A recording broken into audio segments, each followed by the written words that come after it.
Hello everyone, welcome to Fishin, the podcast where we discuss Commander's most competitive tribe and help the whole community become better Merfolk players. I'm Kody, one of the co-hosts of the show, and not Cody Smith on Twitter. And Matt is again in the wild wastes of Texas. He is in hiding from the government for some sort of work-related incident, and so we wish Matt the best. But for this week, we have a special guest host, and that is John, or Warlord Hank, from Cardboard Paladins. How you doing, Hank? Hello, I'm doing great. How are you doing tonight? I'm doing great. I'm always super excited on nights that I get to record. It's just a lot of fun, and I just always get super excited to talk about, especially Commander. I mean, Commander's such a fun format, so having you on to talk about Commander is just, it's going to be a whole lot of fun. Yeah, when you asked me to be on, I got super nervous because I'm like, I want to be on so bad, because this is one of the podcasts I listen to. Not every week. I don't listen to every podcast every week, but a lot of weeks I do listen to Fishin. It's one of my favorites. I love listening to the different aspects of Merfolk, and I like seeing different formats from the lens of Merfolk, because it tells you a lot about those formats. You've given me legacy tips, you've given me modern tips. I'm not in either of those formats, but it's neat seeing them, and it's neat to know that, modern's actually a faster format than what is it, legacy? Or is that vintage? I can't remember which one the vintage and legacy is. But it's cool seeing it from that lens of from a fringe deck. I think it's neat. Yeah, and I mean, a lot of the times, I know the struggle of having so many friends that are content creators, because, it's like between podcasts and YouTube and streams, like it's hard to get to everybody, and you want to watch everybody, but, because everybody's so good. But it's like, time is finite. And so I totally understand. But yeah, so it is definitely great to have you on. So we're actually going to be talking about a cool Commander deck that we're kind of taking in an alternate route. And we're actually going to be kind of finishing up this deck tech on your YouTube channel. Isn't that correct? Yes, that's right. I came to you earlier this week, and it kind of all worked out in an interesting way. And I asked you to put together a list for me, a Merfolk list. Obviously you're the Merfolk guy that I know, and I love Kumena. I started back into the game around Rivals of Ixalan, and Kumena was the big deal. He's like a planeswalker. He has so many cool abilities. He's very aggressively costed. He's the right color combination. Everything about Kumena is just awesome, and I was hoping to get a deck tech from you, and it just so happened that Matt wasn't able to be on the podcast this week, so I was able to come on, and we can talk about it on here. We can kind of throw some ideas around, and then on my channel in a month or so, we'll get the video up with the finalized deck list. Yeah, so we're gonna get into that, but before we go into the actual meat of the show, we do have a little bit of housekeeping. This episode is brought to us by our patrons, Brandon H and Jason M. So thank you guys for supporting the channel. You can become a Patreon supporter at patreon.com/fishcastmtg for as little as $2 a month, which is 50 cents an episode. You get the episode a few days early and ad free, and it really does help support the show. And we actually have a survey out right now. It's pinned to the top of our Twitter account. We're just kind of looking for input on the rewards that we have currently, as well as some potential rewards, and just we want to see what people are interested in. And so we'll also have this survey in the show notes for this episode. So if you could go fill out that survey, it would be of great help to both myself and Matt. It just kind of helps us figure out, how we can give back to the people that are supporting us, which is, what we want to do. We're so thankful for all of your support. You can also go to Inked Gaming. We have an artist page there, and there will be a link in the show notes as well to go, and you can find our special Fishin playmats. You can also use code FISHCAST10 at checkout to get 10% off and help support your buddies here at Fishin and Merfolk Podcast. We're also Twitch streaming every Saturday at 9 p.m. CST. This week we did a little off-brand stuff. We played some Pokemon. So I don't, we'll see how well that goes. And then we're also on YouTube, youtube.com/fishcastmtg. That's where you can find another version of the podcast, basically the same thing. But, if you listen to podcasts on YouTube, that's a good way to do it. But also, gameplay videos and the like are all on there as well. All right. So one last thing before we get into the actual topic, we are going to pick the random Merfolk. And for this one, John, you picked Merfolk number 211. Yep. And as far as Merfolk go, I'm not so sold on this, but could you go ahead and read the card for us? Yeah, absolutely. It is Triton Cavalry. It is 3 and a blue for a 2/4 Merfolk soldier. And it has heroic. Whenever you cast a spell that targets Triton Cavalry, you may return target enchantment to its owner's hand. I mean that's kind of an interesting ability, but I can't really see this seeing play in a lot of things. What do you think?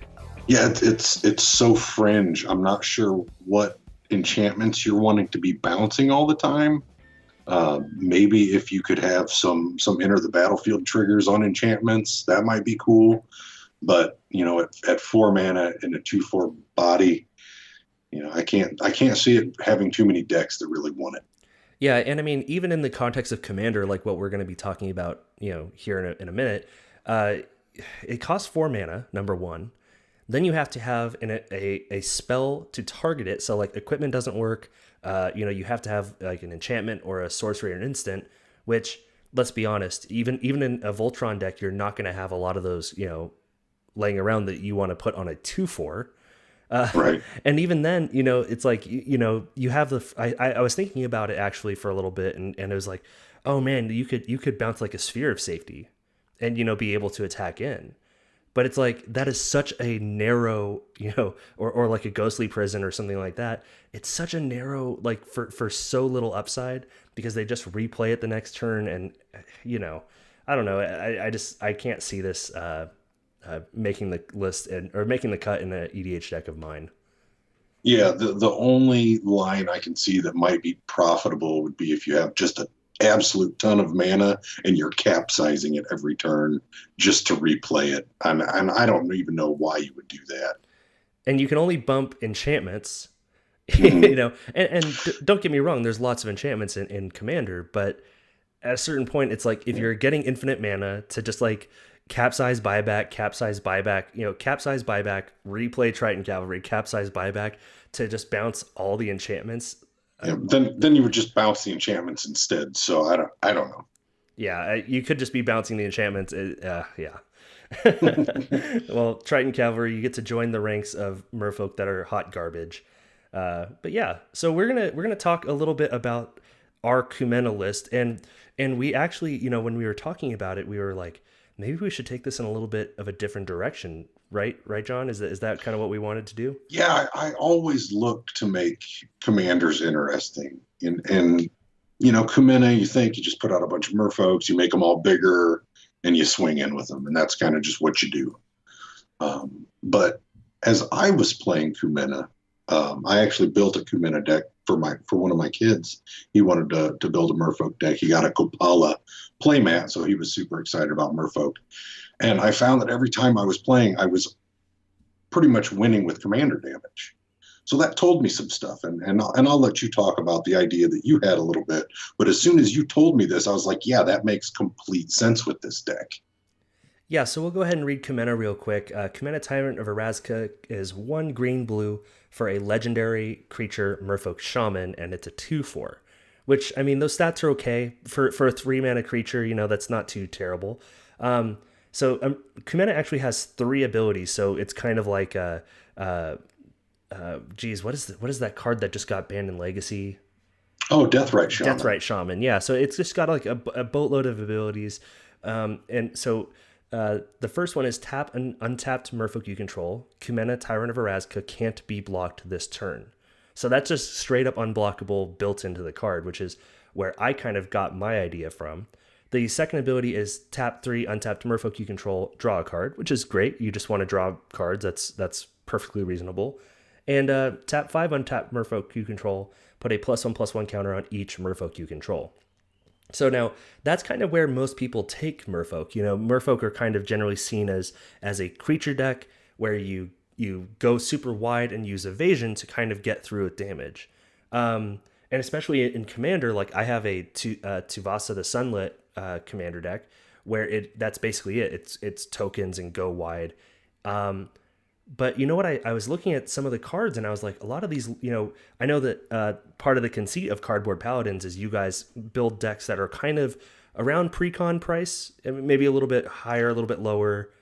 Yeah, pre-con price and generally pre-con power level. We want people that are just getting into the format to be able to pick up these decks and play with their friends that got their decks at Walmart.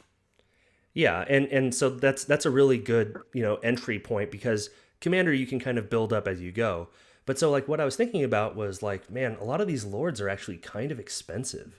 Like Lord of Atlantis, Master of the Pearl Trident. I mean, even though, we did just get a couple of them reprinted, Master of the Pearl Trident, even with the reprint, is still sitting at $5. And so if we're trying to keep a deck, in the $30-$40 range, that eats up, an eighth of our budget.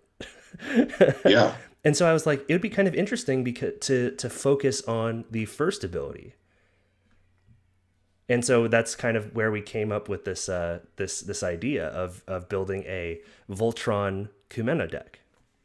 And it makes perfect sense to do it this way because, like I said, when I was playing this deck, I was just winning with commander damage, and I would make Kumena bigger with his third ability and swing in with like a 5-power Kumena. But I was really just winning that way. I wasn't getting through with all of my other little stuff, and I wasn't really even worried about doing it that way because killing with commander damage was just so much more efficient.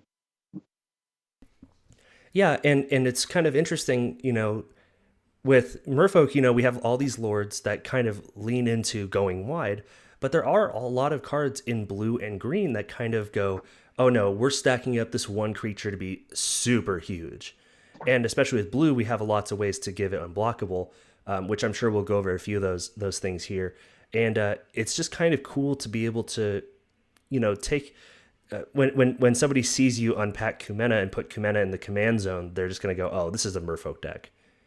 And, sure. And there are Merfolk in this deck for sure, but for the most part, we're focusing on getting Kumena unblockable and putting a few enchantments and swords on him and kind of just sending him in. Yeah, I think so. I think getting him to 8, 9, 10 power and swinging with him twice is a perfectly reasonable way to win the game with Kumena. Yeah. So one thing I think we should start at is the creatures. Maybe we can go back and forth and talk about a creature that we kind of like for the deck. We're not building the deck, currently. We are building the deck, but basically we're kind of at the point in this deck where we're talking about cards that could go into the deck, and also just kind of trying to figure out where we have room budget wise. So maybe we could start with you, John, and we can kind of go back and forth on a couple creatures that we think would be really good for the deck. Absolutely. And I have one that is almost perfect for this deck. And this is one that is roughly 46 cents according to MTG Goldfish. It's a little expensive mana-wise, but that's okay. I think it slots into this strategy perfectly, and it's Fallow Sage. It's 3 and a blue for a 2/2 Merfolk Wizard. Whenever it becomes tapped, you can draw a card. So now you're tapping this to make Kumena unblockable, and you get to draw a card. So, super efficient with what we're trying to do with Kumena. I think this guy is the best one to make him unblockable. Oh yeah, it's a great tool. So the first card that I wanted to bring to our attention. So one thing about Voltron decks that I'm sure you're aware of, John, and I'm sure our listeners are aware of, is that sometimes, especially if your commander is the source of your Voltroning. Now, Kumena only costs 3, but, through the course of the game, if Kumena gets removed a few times, you're having to pay 5, 7, 9. We're in pretty good ramp colors, so we're not too worried about it. But there is actually another card that I wanted to bring up that can be like a backup Voltron source, and that is Cold Eye Selkie. It's one hybrid Simic. It is a Merfolk Rogue, and it's a 1/1 that has Island Walk. And it says, whenever Cold Eye Selkie deals combat damage to a player, you may draw that many cards. and Oh yeah, I like this one. it's 29 cents on Card Kingdom. Yeah, So that is perfect. yeah, I think that's it. Like, we want to, we are in ramp colors, like I said, so we'll be able to get, enough mana back to get Kumena, back into the red zone. However, it is kind of nice that to have like another Merfolk that we can just kind of punch in really well with.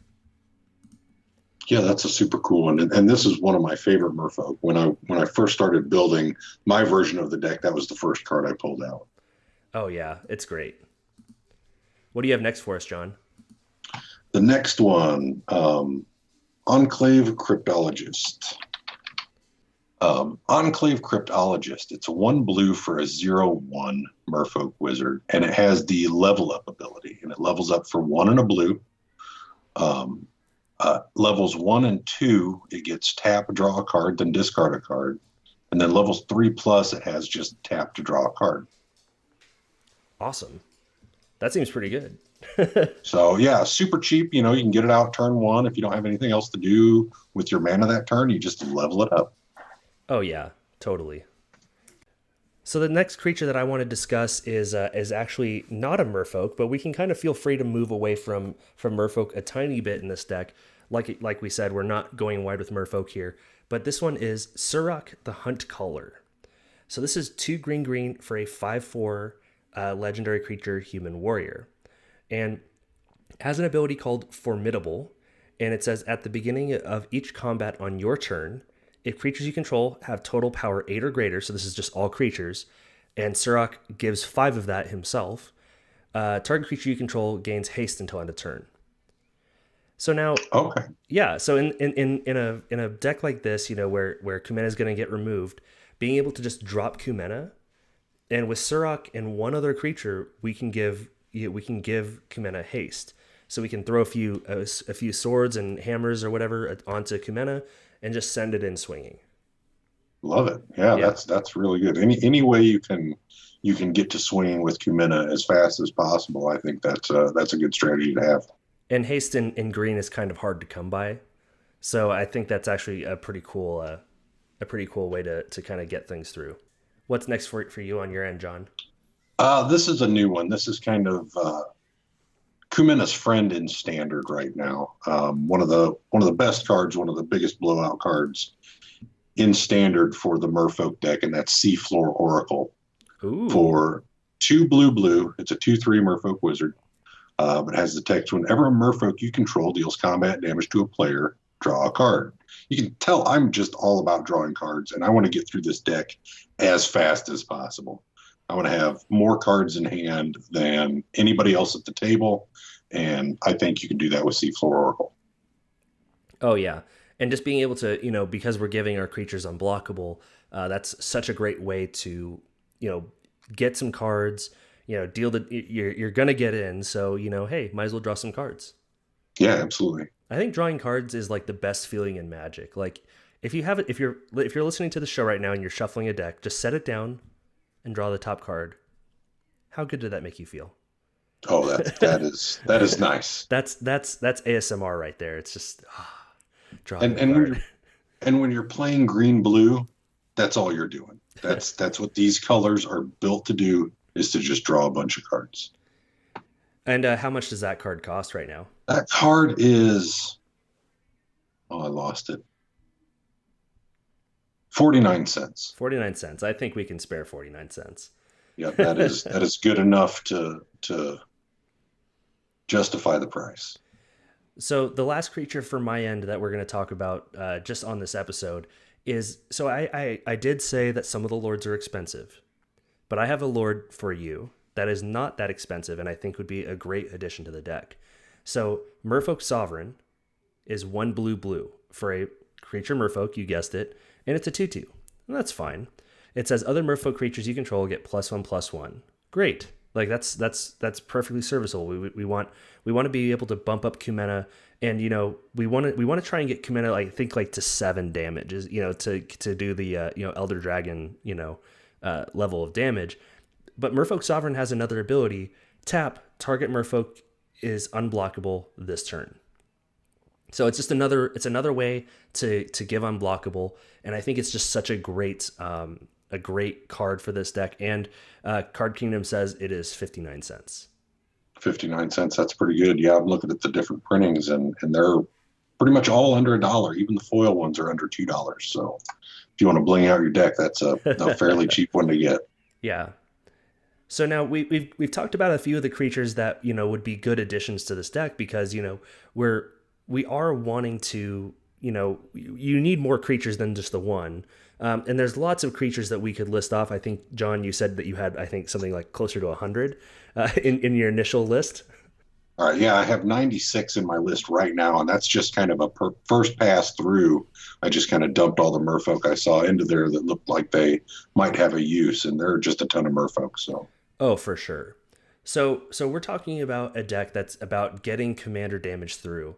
So we're going to talk a little bit. We're each going to pick 3 cards that are kind of, you know, like equipment or enchantments that we like that will work really well with Kumena. So, John, you have the floor. Go ahead and let us know what your first Voltron piece is. Let me find this really quick. I had it and I lost it. No problem. Okay, here it is. And continuing my I like to draw a lot of cards theme, I want to slap Rogue's Gloves on Kumena. It is a 21-cent uncommon that was printed in Core 19. It's a 2 casting cost artifact equipment. Whenever equipped creature deals combat damage to a player, you may draw a card. Equipped cost is 2. Hey, that's not bad. Yeah. You should be able to get this on Kumena on turn 4, and now you're drawing cards. Hey, that is not bad at all.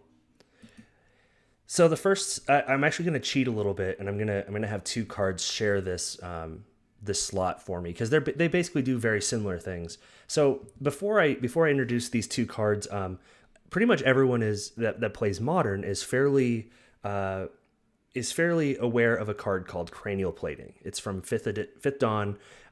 It has equipped creature gets +1/+0 for each artifact you control, and it has black attach Cranial Plating to target creature you control.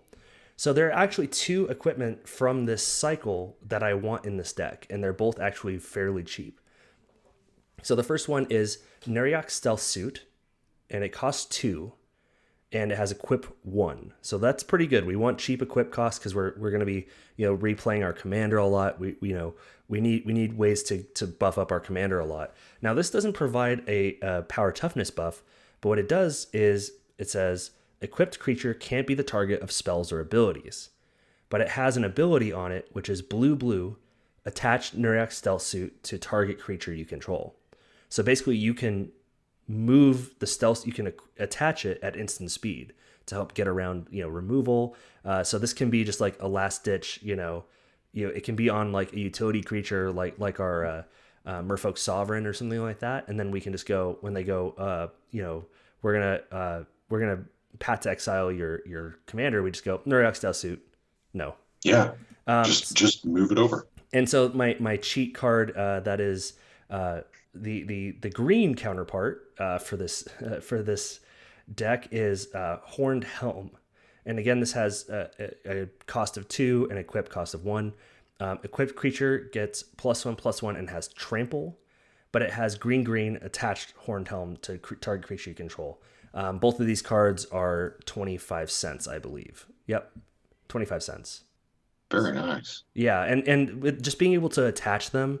So like if like you thought that you didn't need to have trample or something like that, and they flash in a blocker, then you can just equip Horned Helm and still get through that last bit of damage that you need. So I think it's a pretty good addition for this deck.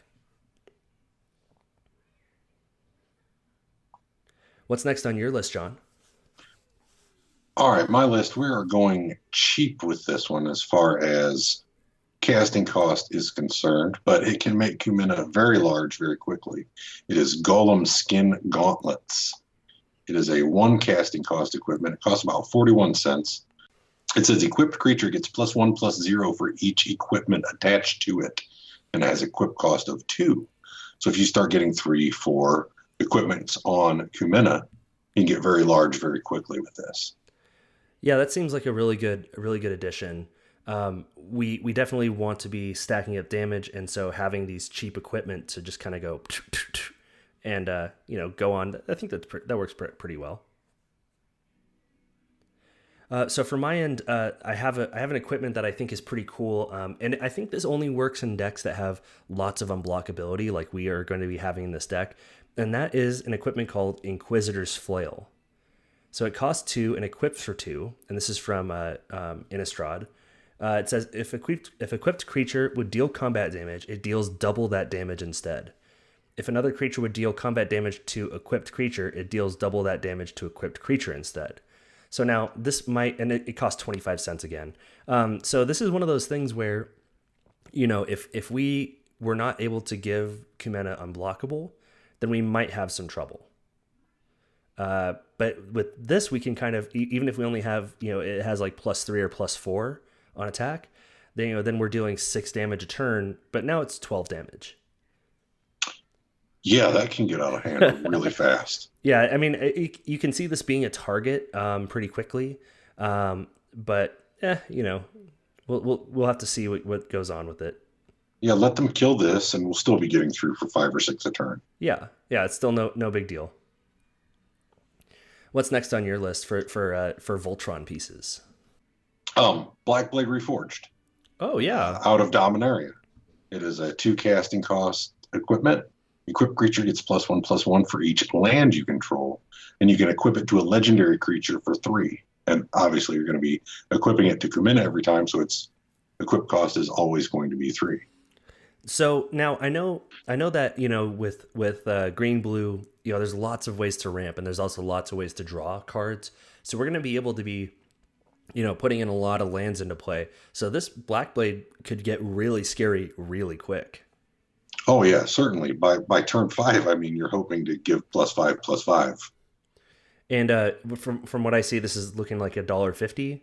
But I think that this is a fairly good equipment. And we can put a lot of hurt with this card. Yeah, and I'm willing to bet that when you plug this in and go to buy this, I bet you it's well under $1.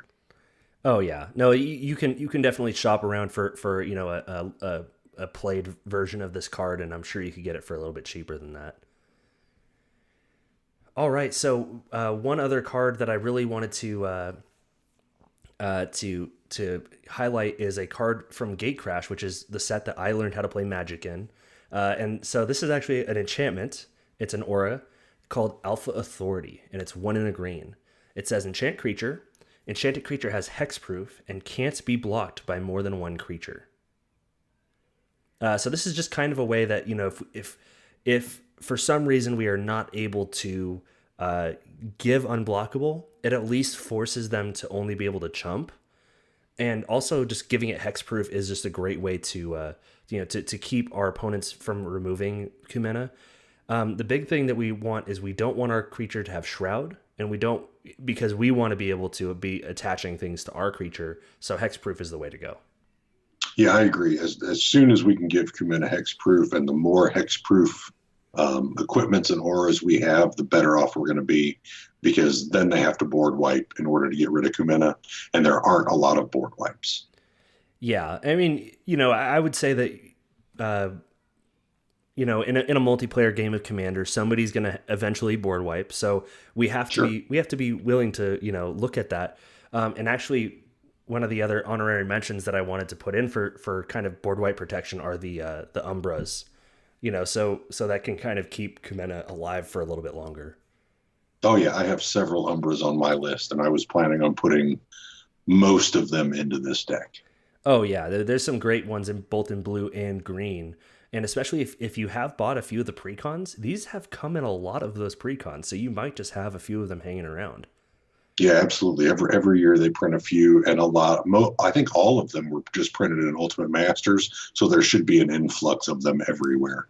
I think Bear Umbra is at $4.99, but like Snake Umbra is 25 cents.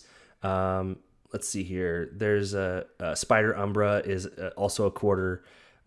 So I don't see any reason why you shouldn't be running these. These are all super cheap, and they with the totem armor ability, it really helps us survive board wipes, which would be kind of devastating. Yeah, absolutely. All And right. I think the key to avoiding the board wipes with this deck is to not deploy your whole team as fast as you can, to kind of sit back on your card draw and wait for them to board wipe. And now you're like, okay, well, now I'm going to put out 3 or 4 more Merfolk, get Kumena back out, and get the engine going again. So Yeah, definitely. So what's your last piece of Voltron that we're considering putting in here?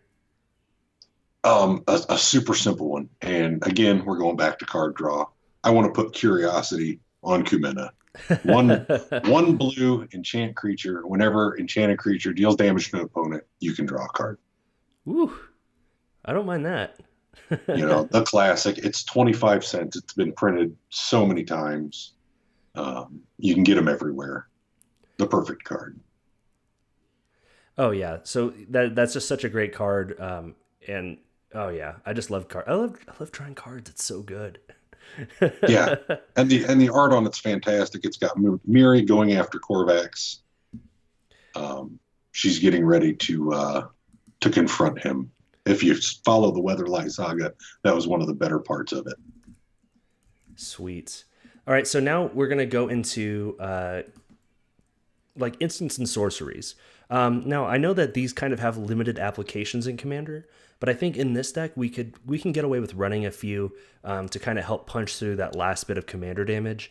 Because we've all been in that situation, I think, where somebody is playing their Commander and we're getting up to like 15, 16 Commander damage, but we're like, okay, I can take one more hit, and then they go berserk, and Ooh. you're out of the game. So it is kind of cool to have those things that can either give unblockable or pump spells, or in some cases both. What are your favorite cards for this deck?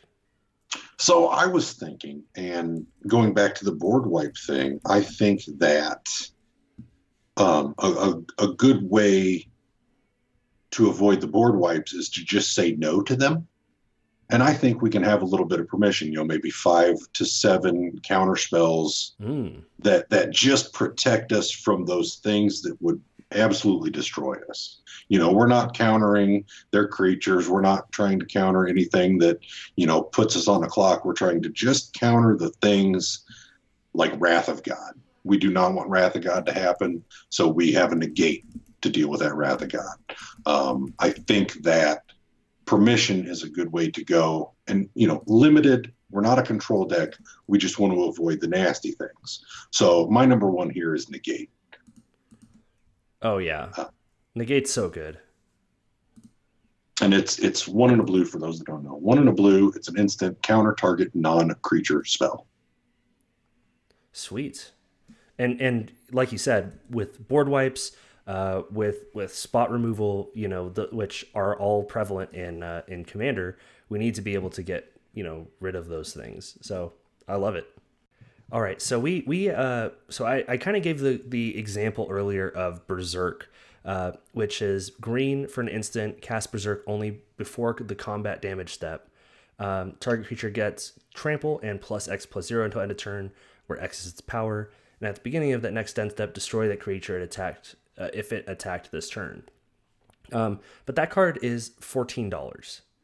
So that card basically has no place in our deck. But I do want to talk. Oh, sorry. Go ahead. Oh, no, sorry. I was going to say, yeah, that's a little bit outside of the range of this deck. Yeah, I'd say that if we're looking to keep it, relatively, even power level with some of the precons, there is a card that I want to put in this deck, or that we could consider, and that is Vines of Vastwood.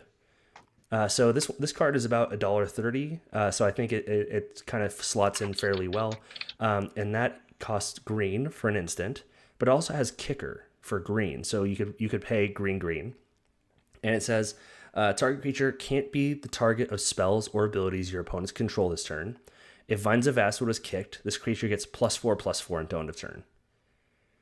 So sometimes that 4 is just enough to get it through, but this can also protect from a Path to Exile or something like that, or like a Banefire.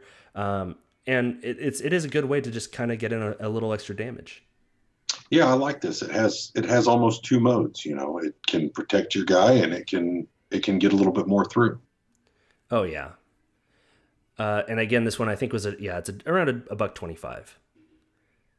All right, so what is your next choice for ways to protect our creatures and or get them through? Okay. Another more recent card, and I know a lot of the recent cards, so I've seen how a lot of the standard decks run. I'm a big standard guy, and I love this card. I've played this card in several different decks, Merfolk being one of them. I've cast it many a times on a Niv Mizzet, and it's Dive Down. For 1 blue, it's an instant. Target creature you control gets +0/+3 and gains hexproof until the end of turn. Yes, hexproof will be very important in this deck, so that is a great include. Also super It's cheap. Yeah, very very cheap. This says 86 cents, but I'm sure you can get it quite a bit cheaper than that. It's only that because it's in a current meta standard deck, or several current meta standard decks actually. But just a really good card. It's almost like a 1 mana counterspell.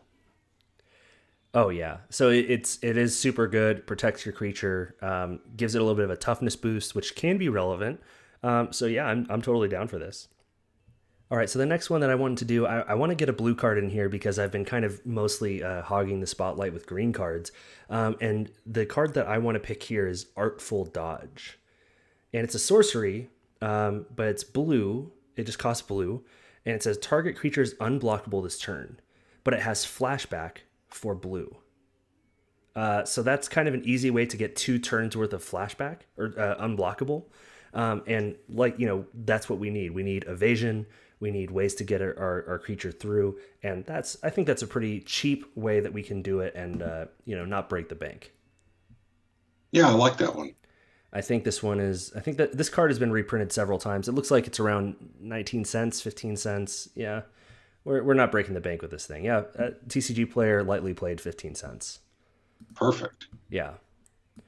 All right. What's the last one for you, John?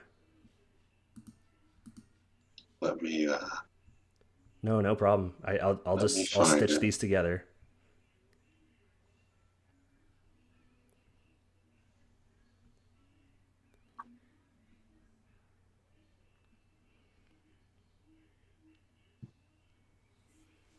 I hate to do another counter spell.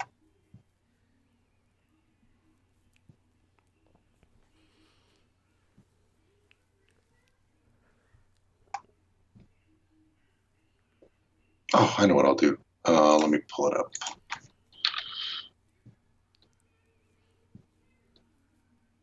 Man, I can't remember what the name of it is. I'm blanking. It's a card I play all the time. Believe me, it happens.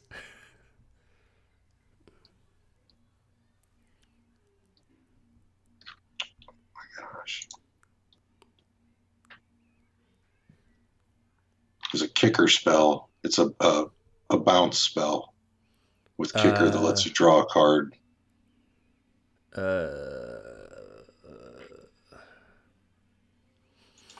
For some reason, that one's evading me as well. Yeah. Bounce spell. All right, here I can Is it I just can for talk about one. Okay. I can talk about one from Plane Shift. I've got a kind of counter spell here. Sweet. All right, from Plane Shift, back when I played a long, long time ago, there was a spell called Confound, and I played this spell in my 5-color domain deck, and I would use it to counter their kill spells on my questing Feldegrift. So it's 1 and a blue, and a counter target spell that targets 1 or more creatures, and you draw a card. So you're really only countering spells that are probably going to target your creature or potentially something nasty your opponent's trying to do to their own creature. But this is just, another way to protect your guys. Oh yeah, that's definitely a great way to keep our things alive, and it's always fun to hear about stories about questing Feldegriff.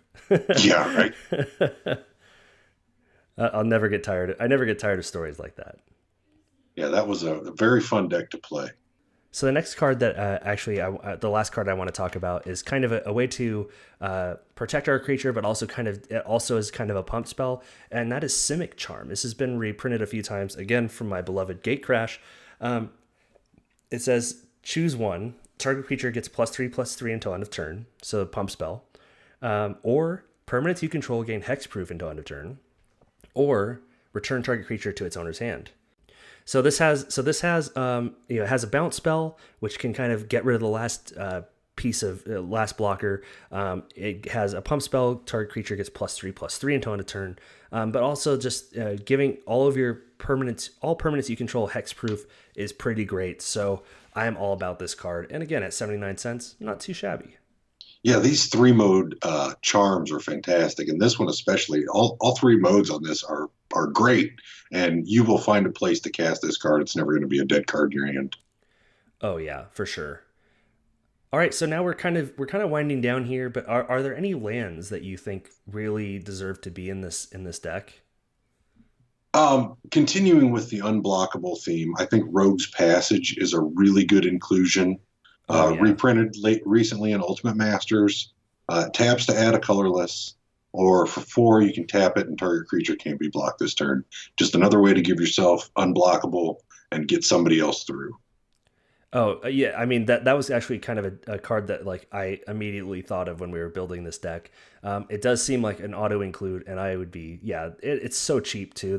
This card has been printed into the ground, so I would not be surprised if you could probably just find this just hanging around in draft chaff on tables. But it's a great card. Rogue's Passage is fantastic. The first land that I'm going to pick is actually Lumbering Falls. And it is a man land. It has Lumbering Falls enters the battlefield tapped. It taps for green or blue, so it's a dual land. But it also has an ability 2 green/blue. Lumbering Falls becomes a 3/3 green and blue elemental creature with hexproof until end of turn. It's still a land. So later in the game, after we've cast Kumena 17 times and we can no longer afford to do it, we can activate this Lumbering Falls, slap a few swords on it, send it in. It has hexproof, so they can't really, mess with it too much, and get in some really good damage. Lands like this can kind of carry swords very well. I have a Boros commander deck that's basically a Voltron deck, and I do that all the time with the red-white land, and I don't see any reason why this 3/3 can't hold a sword as well as a red-white land. I can just imagine a forest holding a sword and coming at you. Yeah, and this card is 79 cents, so I see no reason why this could not be included very easily. It's great. Yeah, that's really good. Do you have any other lands in mind? Just one more. Oran Reef of the Vastwood. Oh yeah, that's a great one. It enters the battlefield tapped. You can tap it to add a green, or you can tap it to put a +1/+1 counter on each green creature that entered the battlefield this turn. And we basically want all the help we can get in getting Kumena to be a huge creature. Yeah, if we can cast Kumena and immediately make him a 3/5, that's great. Hey, and unfortunately with these lands, a lot of the lands that we'd like to include, like Path of Ancestry, those sorts of things are fairly expensive, but that's such a great way to kind of help build up power on our creatures. One land that I really like for this deck has actually also been printed into the ground, is Mosswort Bridge. So it has Hideaway, so this land enters the battlefield tapped. When it does, you look at the top 4 cards of your library, exile 1 face down, and put the rest on the bottom of your library. It taps for green, but also has green tap. You may play the exiled card without paying its mana cost if a creature you control has total power 10 or greater. So now in this deck, where we have big creatures, native, but we also kind of are sorting up Kumena, it's fairly safe to say that we'll get Kumena up to being at least a 10 power creature, if not maybe a little bit more. And that's a great way to just, get a big fatty into play, or cast a huge draw spell, or have a counter spell ready. So that's also a lot of fun. Yeah, that's a cool one. Yeah, I like that you can kind of just keep something secret, and it's like an extra card in your hand. And you go, this is yes, my pretty. Anything else you want to touch on before we get out of here for this deck? That was really about it. I think if we can fit a reliquary tower in this deck, it's a little expensive. It's about $150. If we can fit a reliquary tower in this deck, I would want to do that because I think this deck has the potential to have 20 or 30 cards in hand. Oh, I really think that's I think we should spare the money for that, because Reliquary Tower in a blue green deck is like peanut butter and jelly. You know, you Oh, can't. yeah. It's hard to have one without the other, and just such a great card. Yep. All right. Well, thank you very much, John, for coming on to kind of, we just kind of very loosely outlined some cards that would be good in this type of deck. But remember to check out Cardboard Paladin's YouTube channel for the follow-up video where we're actually going to be talking about the list and, showing you the cards that we can put together.